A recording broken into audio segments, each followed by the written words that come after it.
Hi అండి, welcome to Ramya's kitchen. ఈరోజు వీడియోలో బియ్యం పిండితో మురుకులు ఎలా చేయాలో చూద్దాం రండి. బియ్యం పిండితో మురుకులు చేస్తే కొంతమందికి గట్టిగా వస్తాయి కదా, అలా గట్టిగా రాకుండా గుల్లా గుల్లాగా క్రంచీగా క్రిస్పీగా రావాలంటే ఎలా చేయాలో ఈ వీడియోలో చూద్దాం రండి. ఇందులో మనం శనగపిండి యూజ్ చేయడం లేదు, ఎందుకంటే గ్యాస్ ప్రాబ్లం కూడా ఉండదు కదా. ముందుగా ఒక గిన్నె తీసుకొని అందులో బియ్యం పిండిని వేసి ఎల్లిగడ్డ జీలకర్ర వేసి నువ్వులు 1 టీ స్పూన్ కారం వేసి సాల్ట్ వేసి మొత్తం మిక్స్ చేసుకోవాలి. ముందుగా ఒక గిన్నె తీసుకొని అందులో వాటర్ని హీట్ చేసుకోవాలి. అది మిక్స్ చేసిన పిండిలో కొంచెం కొంచెం వాటర్ పోసి కలపాలి. మంచిగా ముద్దలాగా కలపాలి. గట్టిగా కాకుండా లూజ్గా కాకుండా కలుపుకోవాలి. ముందు ఒక ముకుడు పెట్టుకోవాలి. అందులో ఆయిల్ పోసి హీట్ చేసుకోవాలి.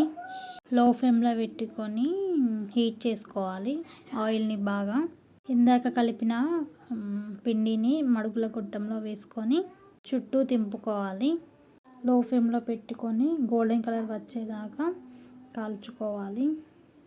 లో ఫ్లేమ్లో పెట్టుకొని కాలవడం వల్ల ఆయిల్ పీల్చకుండా ఉంటుంది.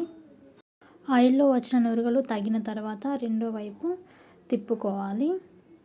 వీటిని గోల్డెన్ బ్రౌన్ కలర్ వచ్చే వరకు వేయించుకోవాలి. ఇవి చల్లారాక కలర్ వస్తాయి. ఇదే విధంగా మొత్తం పిండిని ఈ విధంగా చేసుకోవాలి.